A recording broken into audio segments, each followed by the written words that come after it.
नमस्कार दोस्तों, पुनः स्वागत है आपका गवर्नमेंट पीजी कॉलेज ओसिया के यूट्यूब चैनल पे। और आज हमारा जो टॉपिक है वो है cDNA लाइब्रेरी बनाना।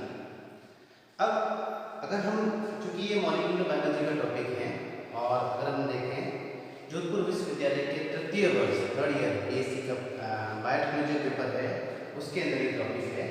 तो ये जो टॉपिक है वो थर्ड ईयर के स्टूडेंट्स के लिए है cDNA लाइब्रेरी बनाना। नाउ हम cDNA लाइब्रेरी बनाने से पहले ये जानना चाहेंगे कि एक्चुअल में cDNA है क्या, हम लाइब्रेरी किसको बोलेंगे और हमें इसकी ज़रूरत क्यों है। ओके, तो अगर हम यहाँ C की बात करें, cDNA की बात करें, तो यहाँ जो C है उसका मतलब है कॉम्प्लीमेंट्री DNA, यानी कि समपूरक DNA। हिंदी में अगर बोले समपूरक DNA, और इसका क्या मतलब है कि कोई एक ऐसा स्ट्रैंड जिसका कॉम्प्लीमेंट्री, जिसका संपूरक हो, उसके कॉम्प्लीमेंट्री जो क्षार है उन क्षारक क्रमों को जोड़कर बनाया गया DNA, इसलिए इसको क्या बोलते हैं, cDNA बोलते हैं। अब ये cDNA कैसे प्राप्त करते हैं आगे हम देखेंगे कि इसका एक्सट्रैक्शन कैसे है, क्यों प्राप्त करते हैं, तो वो है लाइब्रेरी बनाने के लिए। अब हम cDNA लाइब्रेरी को देखें उससे पहले हम लाइब्रेरी के बारे में जानते हैं। आप लोग क्या समझते हो लाइब्रेरी का? लाइब्रेरी की अगर हम बात करें तो लाइब्रेरी का मतलब क्या है?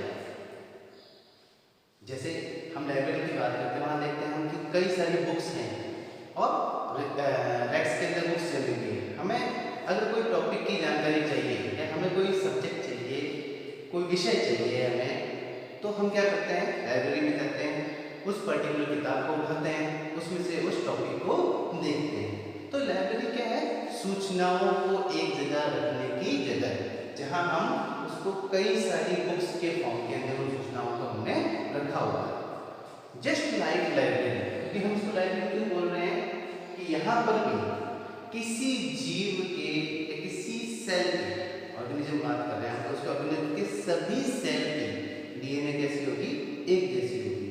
तो किसी जीव के DNA की जो इंफॉर्मेशन है उस इंफॉर्मेशन को होस्ट सेल के अंदर एज ए प्लाज्मिड के रूप में रखना या प्लाज्मिड के अंदर इंसर्ट कर रखना होस्ट सेल के अंदर, और जब कभी भी हमें आवश्यकता हो उन पर्टिकुलर जीन्स को, जैसे हम टॉपिक की बात कर रहे हैं बुक्स के अंदर, यहाँ पर हम किसकी बात कर रहे हैं, पर्टिकुलर जीन्स की, उन पर्टिकुलर जीन्स को हम वापस काम में ले सके, उनको देख सके, उनकी प्रॉपर्टीज देख सके। अब यहाँ हम बात करेंगे कि ये जीनोमिक लाइब्रेरी से डिफरेंस क्यों है, उसके बाद हम बात करेंगे इसके बारे में। तो जीनोमिक लाइब्रेरी जहाँ हम देखते हैं कि पूरा का पूरे DNA के छोटे छोटे, अगर मैं सिंपल भाषा में समझाने की कोशिश करूँ, पूरे DNA के छोटे छोटे टुकड़े कर आइसोलेट कर हम किसी होस्ट सेल के अंदर उनको स्टोर कर रखते हैं प्लाज्मिड के अंदर।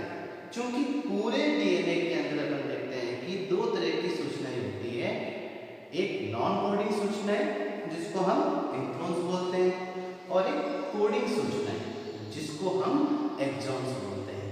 तो जीनोमिक लाइब्रेरी के अंदर हमारे पास में कोडिंग और नॉन कोडिंग दोनों सीक्वेंस जो है उनकी इंफॉर्मेशन रहती है, साथ में स्ट्रॉन्ग प्रोटीन्स की हमारे पास में इंफॉर्मेशन रहती है। लेकिन अगर हम cDNA की बात करें या cDNA लाइब्रेरी की बात करें तो cDNA का जो कंस्ट्रक्शन है, जो निर्माण है, वो निर्माण हम किससे करते हैं, mRNA से। मैच्योर जो मैसेंजर RNA है जो न्यूक्लियस से निकलता है, उस mRNA से ही हम इस DNA लाइब्रेरी का निर्माण करते हैं। तो इसकी वजह से, चूंकि हम जानते हैं कि जो मैच्योर mRNA होता है, यानी mRNA स्प्लाइसिंग के बाद में उसमें से नॉन कोडिंग सूचनाएं हटा दी जाती है, तो हमारे सामने जो मैच्योर RNA आता है, mRNA प्राप्त होता है स्प्लाइसिंग के बाद में, उस mRNA में केवल और केवल इंफॉर्मेटिव सूचनाएं यानी एक्सॉन्स ही उसके अंदर होते हैं,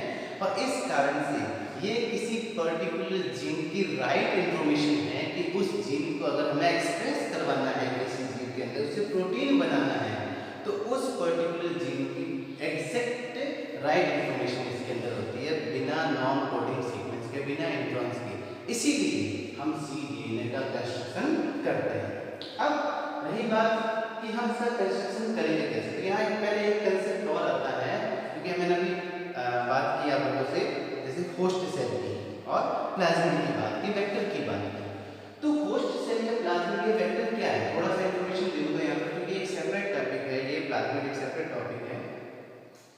होस्ट सेल का यहाँ मतलब है कि जैसे हम बैक्टीरिया सेल की बात करें, उन बैक्टीरियल सेल के अंदर एक्स्ट्रा क्रोमोसोमल जेनेटिक मटेरियल जो है, जो उनके मुख्य गुणसूत्र के अलावा या जो उनका जो मेन जीनोम्स है, उस जीनोम के अलावा अतिरिक्त गुणसूत्रीय पदार्थ जिसके ऊपर भी कुछ आनुवंशिक सूचनाएं होती है और वो नॉर्मली सर्कुलर रूप में रहते हैं, तो ऐसे डीएनए को हम क्या बोलते हैं, ऐसे जेनेटिक मटेरियल को हम प्लाज्मिड बोलते हैं। और इन प्लाज्मिड की कई सारी कॉपी किसी एक बैक्टीरियल सेल में हो सकती है और इन प्लाज्मिड को हम एज ए वेक्टर वाहक के रूप में क्या कर सकते हैं, किसी फॉरेन जीन को या किसी बाह्य जीन को जोड़ने में और उस बाह्य जीन को लेकर किसी और होस्ट सेल में लेकर जाने के लिए एज ए वेक्टर काम में ले सकते हैं। तो यहाँ हम cDNA लाइब्रेरी के कंस्ट्रक्शन के लिए भी वेक्टर को काम में लेंगे, जो किसी न किसी प्रकार का प्लाज्मिड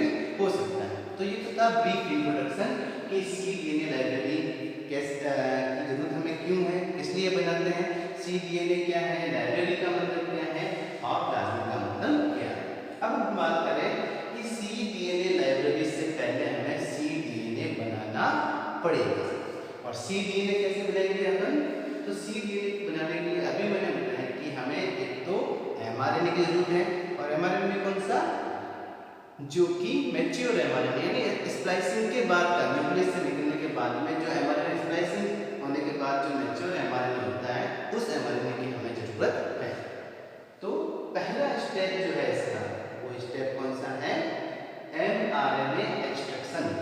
चूंकि हम जानते हैं कि किसी भी सेल से, हम चाहे प्लांट सेल की बात करें, जैसे प्लांट सेल से में हमें अगर mRNA बाहर निकालना है, मैसेंजर RNA बाहर निकालना है, तो उसके साथ में केवल mRNA नहीं है, उसके साथ में DNA भी होगा उस सेल का, उस सेल के कुछ प्रोटीन्स भी होंगे, दूसरे अर्गेस्टिक सब्सटेंस भी होंगे, सेल वॉल भी होंगे, कई सारी चीजें होंगी। तो इन सबको हमें प्यूरिफाई करना पड़ता है, तब जाकर हम किसी एक सेल से प्योर mRNA का एक्सट्रैक्शन कर सकते हैं। तो सेल वॉल को लाइगेज सेल वॉल को नष्ट करने के लिए हमें सेलुलोज एंजाइम या सेल वॉल लाइसिस एंजाइम जो होते हैं, उन एंजाइम की सहायता से हम सेल वॉल और प्लाज्मा मेम्ब्रेन को क्या करते हैं, नष्ट करते हैं। उसके अलावा हम डीएनएज एंजाइम भी काम में लेते हैं, जो उसके अंदर मौजूद डीएनए स्ट्रैंड को नष्ट कर देते हैं या लाइस कर देते हैं। साथ में प्रोटीनेज एंजाइम भी काम में लेते हैं, कई तरह के प्रोटीनेज एंजाइम जो उसके अंदर मौजूद सेल के अंदर, जिससे हम ये mRNA आइसोलेट कर रहे हैं, एक्सट्रैक्ट कर रहे हैं, उनको नष्ट कर देते हैं। ठीक है, और अब बचा हमारे पास में केवल क्या, mRNA। लेकिन इस mRNA को हम प्योर कैसे करें, उस mRNA को सेपरेट कैसे, अलग कैसे करें, तो कई सारे मेथड्स हैं जिनके द्वारा हम इनको सेपरेट कर सकते हैं, जैसे ट्राइएजोल एक्सट्रैक्शन है या सिलिका कॉलम प्यूरिफिकेशन है, जिसमें कॉलम प्यूरिफिकेशन मेथड जो है ज़्यादा प्रेफरेबल है। इसमें हम क्या करते हैं कि छोटी छोटी कांच की गोलियां बीड्स जो होती है, उन बीड्स के साथ में हम कर देते हैं पॉली जो डीऑक्सीथाइमिन की जो प्राइमर है वो हम साथ में लगा देते हैं, क्योंकि हम जानते हैं कि जब mRNA स्प्लाइस होता है तो mRNA के 3 प्राइम एंड पर हमेशा एक पॉलीएडेनिन टेल होती है, पॉलीएडेनिन टेल होती है 3 प्राइम चेन के ऊपर। तो जैसे ही हम इस कॉलम के अंदर इस गोल को डालते हैं, तो इस गोल के अंदर जो mRNA है वो बीड्स के ऊपर जो DT यानी डीऑक्सीथाइमिन की जो प्राइमर है, उन प्राइमर से अटैच हो जाते हैं, जुड़ जाते हैं, और इस तरह से हम केवल mRNA को अलग कर सकते हैं। और क्योंकि ये हमारे जो हमने ओलिगो DT प्राइमर यानी कि डीऑक्सीथाइमिन प्राइमर इसके साथ जुड़ चुका है, तो ये आगे हमारे DNA एक्सटेंड करने में भी, यानी DNA की चेन बनाने में भी एज ए प्राइमर के रूप में काम में आता है। तो एक बार अगर हम mRNA एक्सट्रैक्शन कर लेते हैं प्योरीफाइड रूप में, देन अब इस mRNA को हम एज ए टेम्पलेट काम में ले सकते हैं, जिसके ऊपर हम क्या बनाएंगे, डीएनए का एक्सट्रैक्शन डीएनए का निर्माण करेंगे। अब समस्या कहाँ पर आती है कि चूंकि ये इंफॉर्मेशन किसके ऊपर है, mRNA के ऊपर, और हमने अब तक सेंट्रल डॉग्मा सिद्धांत पढ़ा है जिसमें हमने ये पढ़ा है कि इंफॉर्मेशन कैसे जाती है, डीएनए से mRNA और mRNA से प्रोटीन के रूप में होती है। अब हमें क्या चाहिए कि उल्टा चलना है, mRNA से वापस हमें क्या बनाना है, डीएनए बनाना है। तो इसके लिए 1965 में टैमिन और बाल्टीमोर दो साइंटिस्ट हैं जिन्होंने रिवर्स ट्रांसक्रिप्टेज एंजाइम की खोज की, क्योंकि ये जो प्रोसेस है डीएनए से mRNA को क्या कहलाता है, ट्रांसक्रिप्शन, और अगर हम उल्टा चल रहे हैं तो इसलिए इसको अपन क्या बोलते हैं, रिवर्स ट्रांसक्रिप्शन। तो रिवर्स ट्रांसक्रिप्शन को बनाने वाला जो एंजाइम है वो कौन सा है, रिवर्स ट्रांसक्रिप्टेज एंजाइम। और ये एंजाइम नेचुरली कई सारे रिट्रोवायरस या आरएनए वायरस जिसमें से HIV भी एक है, उन वायरस में ये रिवर्स ट्रांसक्रिप्टेज एंजाइम मिलता है, जिनकी सहायता से अपने आरएनए से डीएनए स्ट्रैंड बनाकर होस्ट सेल में डालते हैं और फिर वहां पर वापस क्या बनाते हैं, वायरस के कण बनाते हैं, वायरस के कण बनाते हैं। तो टैमिन और बाल्टीमोर ने जो हमारे पास जो रिवर्स ट्रांसक्रिप्टेज एंजाइम खोजा, उस रिवर्स ट्रांसक्रिप्टेज एंजाइम की सहायता से हम cDNA का निर्माण कर सकते हैं। दूसरी चीज क्या चाहिए हमें, डीऑक्सीथाइमिडीन, जो अभी हमने बात की, क्योंकि किसी चेन को शुरुआत करने के लिए हमें क्या चाहिए, प्राइमर। इसको बहुत इजी लैंग्वेज में समझाने की कोशिश करता हूँ कि यहाँ प्राइमर का मतलब क्या है, चेन का मतलब क्या है, बहुत इजी लैंग्वेज में जिसको तुम हमेशा याद कर पाओगे। जैसे हमने जिप देखी है, जिप कई पर होती है ना, बैग की जिप है, पैड के अंदर जिप लगाते हैं हम, तो इस जिप में दो स्ट्रैंड होते हैं, ठीक है, और जिप के ऊपर एक हुक होता है। यहाँ अगर हम बात करें, इसको कंपेयर करें, तो जिप के जो दो स्ट्रैंड है वो डीएनए स्ट्रैंड हो सकते हैं, और जो प्राइमर है और जो इसका हुक है वो हुक क्या हो सकता है, इसका ट्रांसक्रिप्टेज एंजाइम या पॉलीमरेज एंजाइम। लेकिन इस हुक को हमें अगर इस चेन के साथ में जोड़ना है तो क्या करते हैं, हम चेन के दोनों तार जो है उसके दो खुले हुए सिरे पर निकालते हैं ताकि इस हुक को उसके अंदर जोड़ सके। तो ये जो दो खुले हुए सिरे हैं वो उसको हम प्राइमर कह सकते हैं। तो डीएनए का भी हमारे पास में स्ट्रैंड है, यानी दो चेन के स्ट्रैंड दोनों हैं, लेकिन उसके ऊपर ट्रांसक्रिप्टेज या पॉलीमरेज एंजाइम को जोड़ने के लिए हमें प्राइमर चाहिए।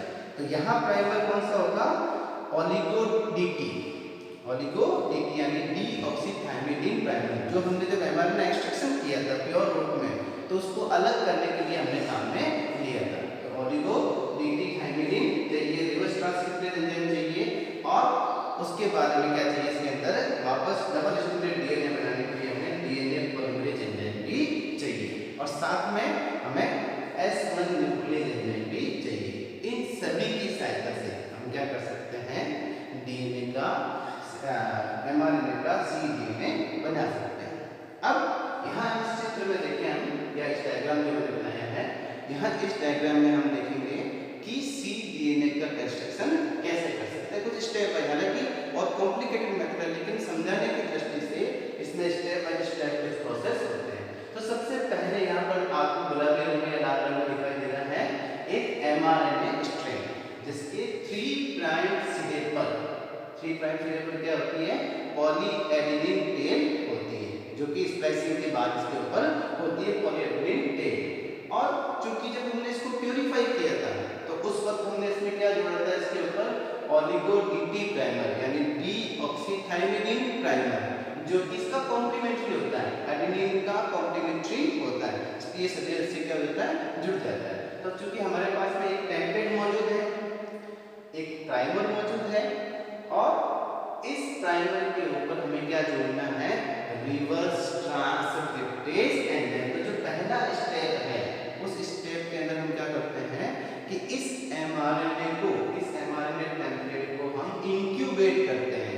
किसके साथ साथ में रिवर्स ट्रांसक्रिप्टेज एंजाइम के साथ में इसको इंक्यूबेट करते हैं, जिसकी वजह से क्या होगा कि रिवर्स ट्रांसक्रिप्टेज एंजाइम इसके ऊपर जुड़ेगा और अब ये इस mRNA स्ट्रैंड को पढ़ते हुए इसको एज ए टेम्पलेट काम में लेते हैं, इसको पढ़ता जाएगा और जहां जहां पर जो जो इसके ऊपर बेस होंगे उन बेस को रीड करते हुए उसका कॉम्प्लीमेंट्री बेस जो है इसके ऊपर वो जोड़ता जाएगा।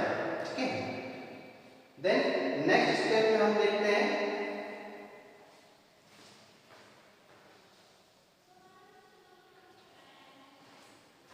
नेक्स्ट स्टेप में हम इसके अंदर देखेंगे कि ये लगातार क्या करता है, एक डीएनए स्ट्रैंड बना देता है, जो कि आपको ब्लू कलर के अंदर दिखाई दे रहा है। तो ये जो दोनों स्ट्रैंड जो है, जिसमें एक स्ट्रैंड तो एमआरएनए का है और एक स्ट्रैंड किसका है, डीएनए का, ये दोनों स्ट्रैंड कैसे हाइब्रिड कहलाते हैं, एमआरएनए डीएनए हाइब्रिड स्ट्रैंड। ठीक है, अब चूंकि हमें डबल स्ट्रैंडेड डीएनए प्राप्त करना है तो ऐसी अवस्था में हमें इस हाइब्रिड डीएनए से एमआरएनए को हटाना पड़ेगा। तो जो दूसरा स्टेप है, उस दूसरे स्टेप के अंदर हम इस हाइब्रिड डीएनए को हाइड्रोलाइज करते हैं एल्कली ट्रीटमेंट के द्वारा, एल्कली ट्रीटमेंट करते हैं, जिसकी वजह से एमआरएनए जो है वो स्ट्रैंड इसमें से निकल जाता है। और चूंकि हमारे पास में जो रिवर्स ट्रांसक्रिप्टेज एंजाइम है, वो रिवर्स ट्रांसक्रिप्टेज एंजाइम सदैव इसका 3 प्राइम सिरा खुला हुआ रहता है। क्यों? क्योंकि ये एक हेयर पिन जैसी संरचना या हेयर पिन लूप जैसी संरचना बनाता है, जिस कारण से सदैव यहाँ पर 3 प्राइम सिरा खुला हुआ रहेगा। अब हम रिवर्स ट्रांसक्रिप्टेज एंजाइम को तो रिमूव करेंगे और इसके साथ में क्या जोड़ेंगे, अब हम इसके अंदर डीएनए पॉलीमरेज एंजाइम जोड़ेंगे। क्यों? क्योंकि अब हमारे पास में स्ट्रैंड कौन सा है, टेम्पलेट के रूप में डीएनए, इसलिए डीएनए टेम्पलेट के रूप में पढ़ने के लिए हमें क्या चाहिए, डीएनए पॉलीमरेज एंजाइम। पहले क्या चाहिए था हमें, आरएनए टेम्पलेट को पढ़ने के लिए आरएनए पॉलीमरेज, और अब हमारे पास में डीएनए टेम्पलेट है, इसलिए डीएनए टेम्पलेट को रीड करने के लिए क्या चाहिए, हमें डीएनए पॉलीमरेज एंजाइम चाहिए। तो हम नेक्स्ट स्टेप क्या जोड़ेंगे, इसके अंदर डीएनए पॉलीमरेज एंजाइम जोड़ेंगे, जो वापस क्या करेगा, इसके कॉम्प्लीमेंट्री क्षारक क्रमों को पढ़ते हुए इसका निर्माण करेगा, डीएनए स्ट्रैंड का निर्माण करेगा।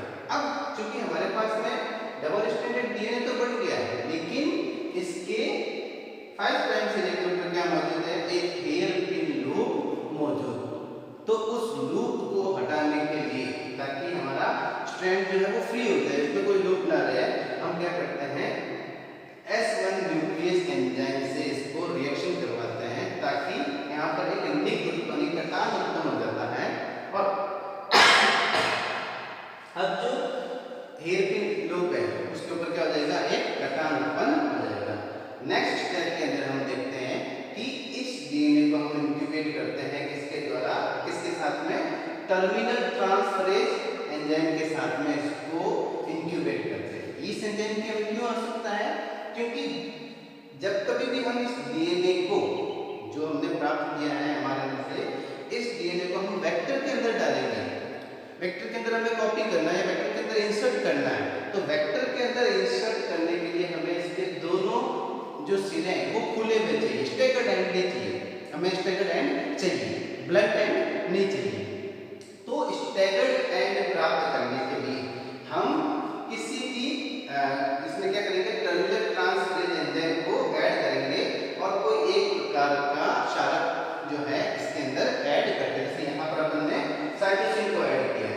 ठीक है, तो ऐसी अवस्था में ये जो टर्मिनल ट्रांसफरेज जो है वो एक एक क्षारक क्रम को जोड़कर कुछ क्षारक क्रम का जो फ्री एंड इसके ऊपर बना देगा, दोनों सिरे पर फ्री एंड। यहाँ हम देख रहे हैं जैसे सी सी सी, साइटोसिन साइटोसिन साइटोसिन, इस तरफ भी क्या हो जाएगा, साइटोसिन साइटोसिन साइटोसिन।